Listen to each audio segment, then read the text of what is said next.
हाँ भाई और कुछ मंगवावा? नहीं भैन मेहरबानी। नहीं नहीं खा लवो।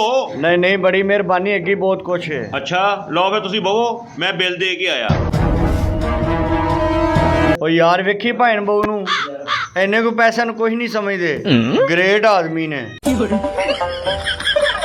अद्धा घंटा हो गया भैन बहू बिल देन गए ने अजे तक वापस नहीं आए, पता नहीं कित्थे रह गए ने।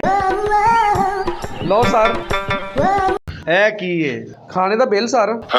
ਬਿੱਲ ਤੇ ਭੈਣ ਬਹੂ ਦੇ ਗਏ ਨੇ ਜਿਹੜੇ ਤੁਹਾਡੇ ਨਾਲ ਆਏ ਸਨ। ਹਾਂਜੀ ਜਿਹੜਾ ਗੰਦੇ ਕੱਪੜੇ ਪਾਏ ਨੇ। ਜੀ ਉਹ ਤੇ ਬੜੀ ਦੇਰ ਤੇ ਚਲੇ ਗਏ ਨੇ। ਬਿੱਲ ਦੇ ਪੈਸੇ ਨਹੀਂ ਆ, ਫਿਰ ਮੋਬਾਈਲ ਫੜਾ ਦਿਓ। ਆ ਗਏ ਨਹੀਂ ਭੈਣ ਬਹੂ। ਭੈਣ ਬਹੂ ਗੱਲ ਸੁਣੋ ਨਾ, ਤੁਸੀਂ ਚੰਗਾ ਰਾਤੀ ਰੋਟੀ ਦਾ ਬਿੱਲ ਦੇਣ ਗਏ ਹੋ, ਵਾਪਸ ਹੀ ਨਹੀਂ ਆਏ। ਮੈਂ ਤੈਨੂੰ ਕਦੋਂ ਕਿਹਾ ਮੈਂ ਰੋਟੀ ਦਾ ਬਿੱਲ ਦੇ ਕੇ ਆਉਣਾ ਵਾ? ਤੁਸਾਂ ਕਿਹਾ ਮੈਂ ਬਿੱਲ ਦੇ ਕੇ ਆਇਆ, ਤੁਸੀਂ ਬਵੋ। ਤੈਨੂੰ ਮੈਂ ਕਿਹਾ ਨਾ ਮੈਂ ਬਿੱਲ ਦੇ ਕੇ ਆਉਣਾ ਵਾ। ਹਾਂਜੀ ਬਿਜਲੀ ਦੇ ਬਿੱਲ ਦੀ ਆਖਰੀ ਡੇਟ ਸੀ, ਮੈਨੂੰ ਯਾਦ ਨਹੀਂ ਸੀ, ਮੈਂ ਤੇ ਉਹ ਘਰ ਦੇਣ ਆਇਆ ਸਾਂ।